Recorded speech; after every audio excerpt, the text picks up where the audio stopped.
As an island nation with 11,000 miles of coastline, the UK has a strong affinity with fish as a source of food and with working the sea.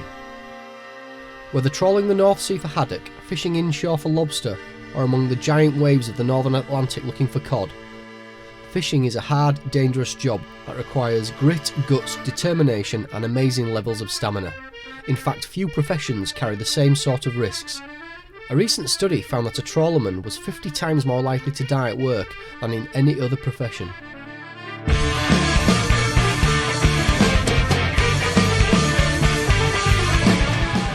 While the sea is a cruel mistress that carries huge risks, UK fishermen face other threats almost as great.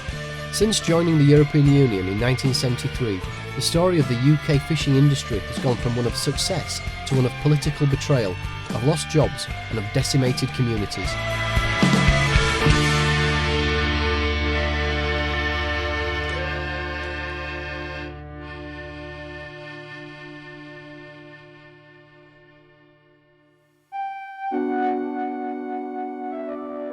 Whilst sustainable fish stocks surround the UK, the last half-century has seen a massive decline in an industry that was once the heartbeat of many UK cities.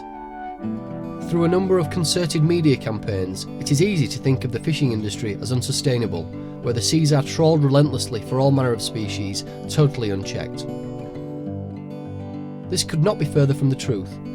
The EU in Brussels currently controls all British fishing, and fishermen are told where they can fish, what they can catch, and what they can bring to land.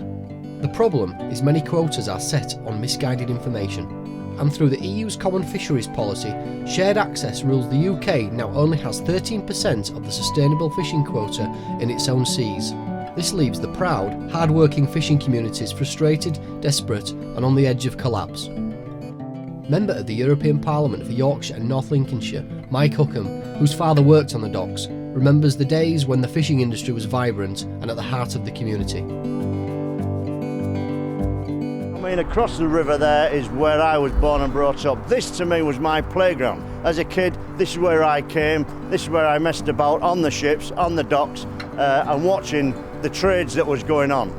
The fishermen came across here to the chandlers and bought all of their equipment before they set sail from these buildings, and there was many buildings across there, and this was probably, I always remember it as one of the last places I'd stand to see the trawlers going out into the river and out to sea.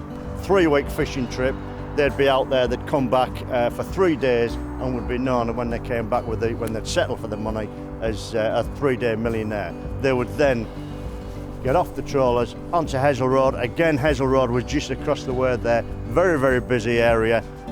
All of the people there in some way was working for the fishing industry. There'd be wet fish shops, there'd be fish shops, there would be tailors, clothing, everything was out there. It was a village within a city. All those jobs, those trades, those people are now gone. There is no more fishing industry in this area.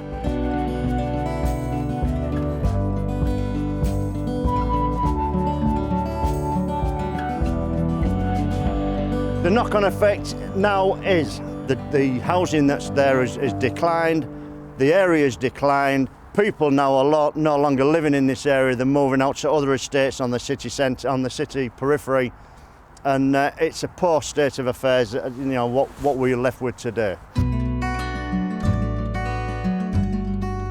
For generations, men have made a living from the sea, or in associated industries. At its peak, an estimated 650,000 UK jobs were directly dependent upon the industry, and the British fleet was the largest and most technologically advanced in the world, with over 12,000 vessels of all types.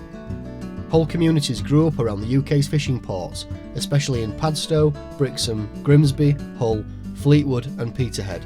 Pubs, clubs and shops thrived as fishermen and their families spent their hard-earned wages ashore. People were very proud of the living they earned and what they did for this country. So what happened to decimate one of the UK's most successful industries? The first big blow to the UK fishing fleet came with the Cod Wars, which nearly took the UK into an armed conflict after the Icelandic government extended the exclusive economic zone around their island, limiting British fishing in its waters. The general demise of Hull's fishing industry I could see it coming off. Them were the first signs. I could understand the Icelandics. It was their living. It was just the methods that they used. I feel sure they could have got together, the two governments, and sorting it out on an official level. I think that the British government in general could have done a lot more for us, stuck up for us a bit more, or we're back to the same thing again, negotiation. Iceland eventually achieved its overall aims to the detriment of the already declined British fisheries, severely affecting the economies of northern fishing ports in the United Kingdom such as Grimsby, Hull and Fleetwood. However, the beginning of the end for the UK fishing industry sounded when in 1973 Tory Prime Minister Edward Heath took Britain into the European Union, then known as the EEC.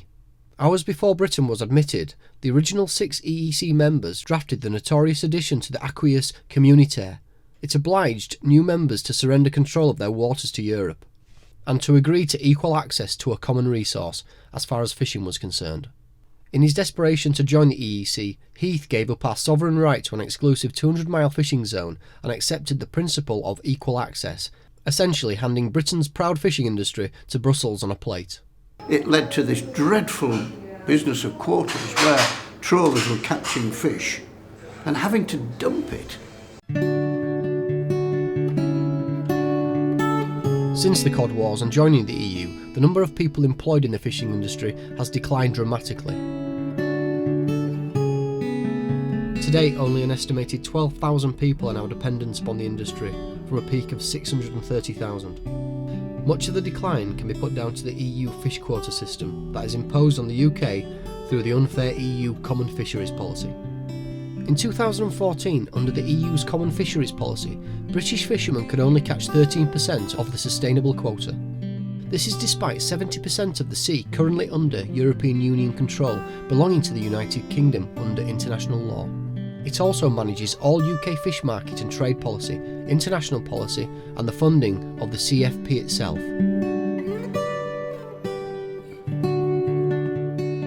Quota is something that's given from Brussels, and it's shared. I don't say share equally. You're given a portion of quota from Brussels, and it's shared out by the government in the UK. So you would be given a certain amount of fish to catch. Once you caught that fish, you could catch no more, and then you would have to discard that species. Both the EU and UK governments rigorously enforce UK quotas, as this local fisherman found out when the UK suddenly stopped all skate fishing in Bideford. What's been done, we've done a lot ourselves to conserve the stocks, but all around the British Isles what's been done, I mean, it is proven now, stocks are increasing, and yet stocks are increasing but quotas are going down and down. Tell us about this brand new empty factory you got here. This was put together about 5 years ago, cost of 3.8 million. Nice facilities, beautiful facilities. How was it funded? EEC grants and such like. Does make you wonder. I mean, we'll go in now, you'll see the processing area completely empty. This has gone on from the 12th of October due to the raid closure, which was mismanagement by the MMO. It just makes you wonder where it's going to end sometimes. As you can see, this is the processing area, completely empty, fridge is empty. Really, it should be 20 staff, filleting, skinning, packing. Fish would go all over the UK, exported as well. It was about 7-10 days after the closure of it. The MMO turned up here at these premises. I honestly thought they turned up to have a chat and a cup of coffee about the closure and have a discuss things, but it wasn't. There was a raid. They raided the premises, looked everywhere, looking for raid. And I just found it unbelievable, their attitude towards things. But surely they must have thought that the horrendous fines you get if you get caught, nobody's stupid enough to do that. Those days are over. I mean, anybody now gets caught, the fines are colossal, 300, 400,000 pounds. Your house is gone. You're treated like a criminal with the Proceeds of Crime Act. I mean, what type of industry goes through that? It's just gets unbelievable. Bit OTT. I mean, at the end of the day, some of the hardest working people in this country are fishermen. I mean, there's nobody puts more hours in than them. They're hard working people, and they just get no respect. It's heartbreaking how a fisherman is treated.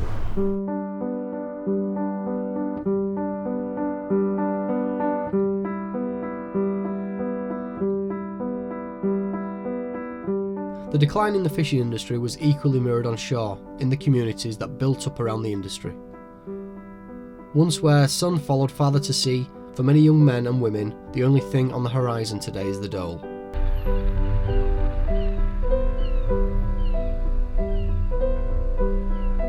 It has a knock-on effect because they're not fetching the same kind of money in, so they're not earning as much, and then they're not able to provide for the families the same.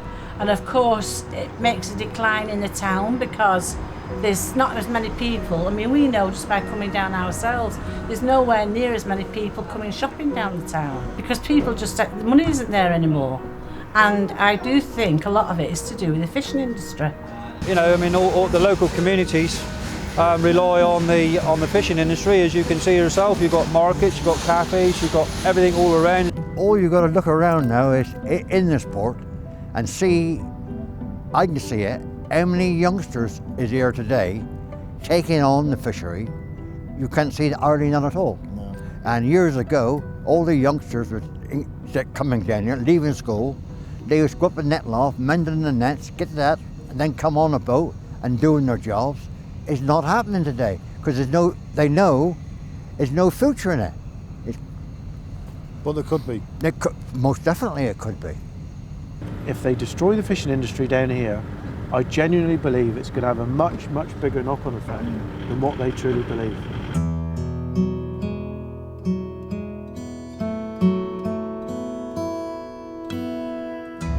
I've been fishing since I was 15, left school at 15. Family's been fishing for, well, my dad's gone back to the 1600s. We were fishing then, the family was. My grandfather was a fisherman, my uncle was.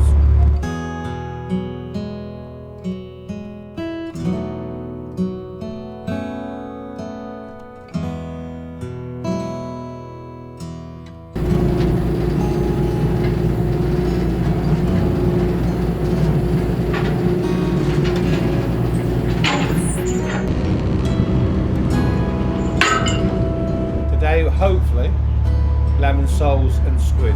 That's what we're hoping to catch today, which we're lucky because it's not what we call a pressure stock species, which we can catch as much as we want or can catch, because the government hasn't put a restriction on that at the moment. It has everything else, but we're lucky we can catch as much as that as we can, and the price of lemon soles is quite good this time of year.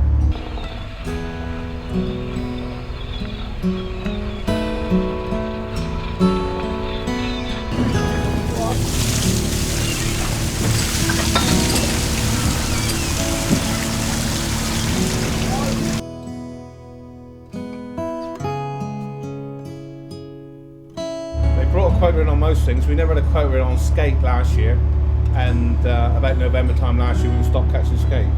Because why, I don't know, because other boats in the North Sea caught it and we were throwing it away.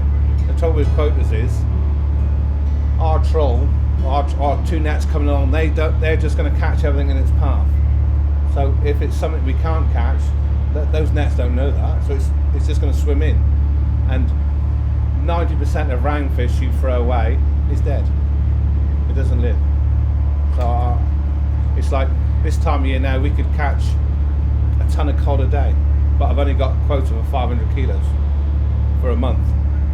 It's nothing. So we can't fish in that area. I know there's cod now and we can make a nice day's work. A lot better than we are now, but we've got no quota. So should be hopefully on par with yesterday, so far so good day's wages hopefully. We'll see.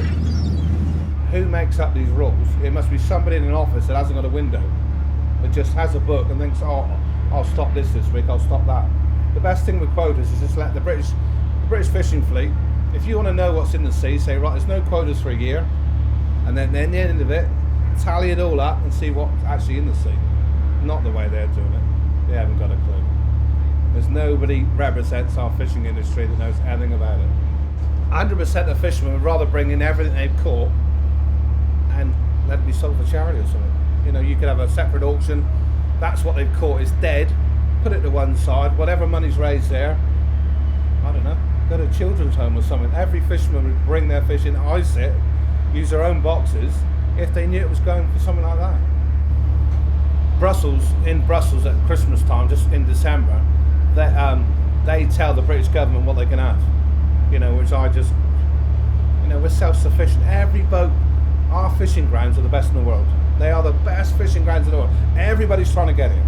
The French are here, the Spanish are here, the Belgians are here, the Dutch are here. They're all trying to get here. Get out, leave us alone. It's called the English Channel. It's not called the French Channel, is it? You know? As you can see, North Cornwall coast there. We are heading down to Padstow very shortly there, off that coast there. Approximately 15 vessels, every one of them Belgium or French. Not one English boat there fishing, all foreigners. I mean, that can't be right. It's when all the English boats are tied up. People have got to start to listen and realise what's going on. It's just ridiculous. Totally ridiculous. Well, that's pretty plain to see, that is. You can't get any blacker than that. I mean, that's updated every 2 minutes, so it isn't like you can stick them on the screen. That's it there, black and white.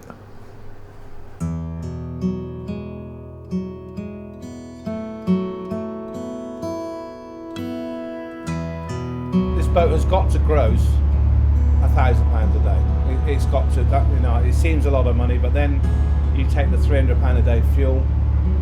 I've got 4 crew. They've all got mortgages, they've all got families, they've all got kids, and they've all got to be paid.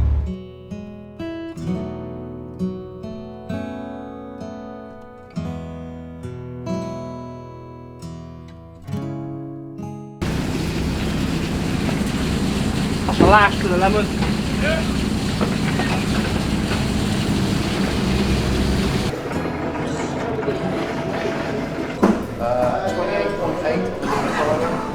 It's one of the piece of the Tacoma if you have it then. If the fishing industry stays as it is, you know, the fittest will survive. We obviously, some of the vessels that we have here in Brixham couldn't continue on the quotas that they've got now. They just need an equal access to, you know, the common resource. I would hope if we managed to get our fishing grounds with a sort of 12-mile limit, I would hope that we, you know, our economy would boom.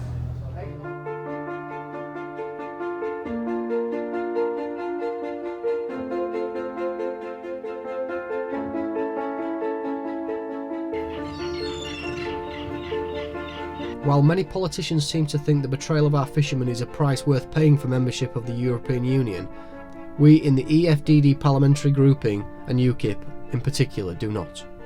Amongst the doom and gloom, hope can be found. Looking at countries outside the European Union such as Norway and Iceland, we can see how a vibrant and successful fishing industry can be built while still keeping fish stocks sustainable.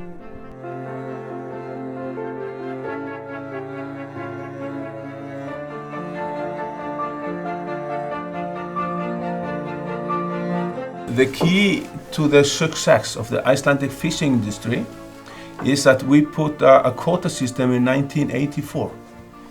But what we did is that all the quotas we can transfer the quotas between each ship, and it's all transparent. This is a web page from the government agency, and here you can see every boat in Iceland. You can choose, here's a boat, and you want to know how much quota the boat has.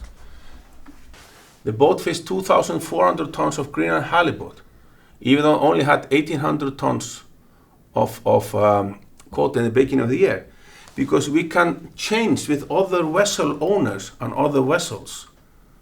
So that is the key, that the boat has many species, but we're only fishing mostly 1 or 2 species. You can see everything on the internet.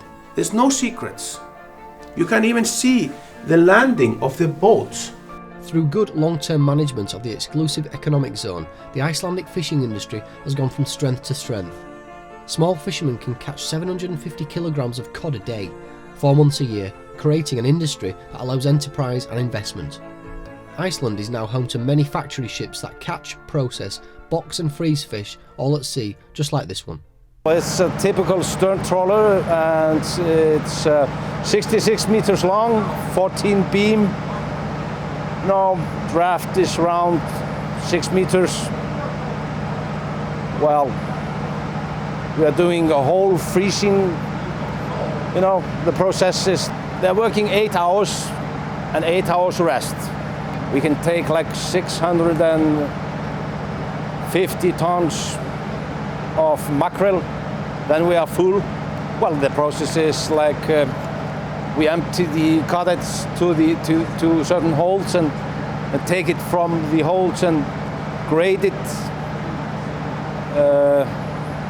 put it in the freezing plants, and then to packages, then to the hold, then when it's discharged, it's taken to freezing containers and exported to the buyers.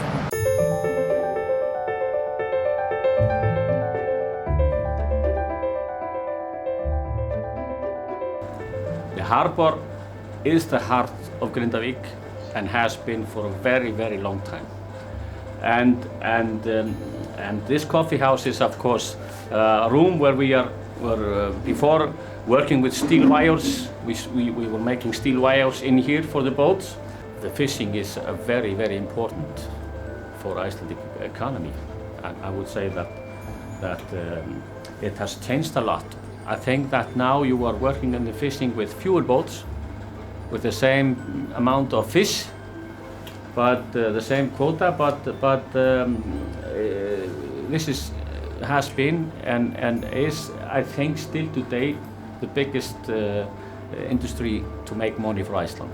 The fishing industry and the scientists, we are working together to where shall we do it, and then the government has to make the decision where we close. But the key was a good cooperation between those three parties. This is the best system in the world, and this is based on the property right. If you don't have a property right, then there is no, there is no responsibility of the industry, of the people in the industry. Because we take care of the fishing ground, not the politicians. Because you change politician every 4 years.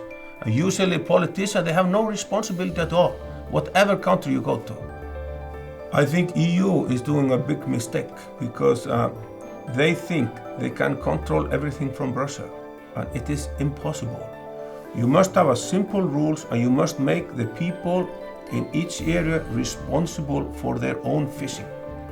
The reality is, while the UK will never have the fishing industry we once had, with some political will and by leaving the European Union and the crazy common fisheries policy, we could once again have a fishing industry to be proud of. There we go, sir. Thank you. I hope this film has shown you how much more there is to fish than what you see on this plate. I hope we have highlighted how the fishing industry once was and what a perilous state that it is in today. It has also shown you that with a little work and freedom from the restrictive European rules, how the fishing industry in the United Kingdom could be in the future. The EFDD group and UKIP would like to give the fishing industry a chance to rebuild and to see fishing communities reinvigorated. We will never regain the fishing fleet we once had, but fishing still plays an important role in the economy and coastal communities. And I, for one, am committed to fighting to regain our fishing industry.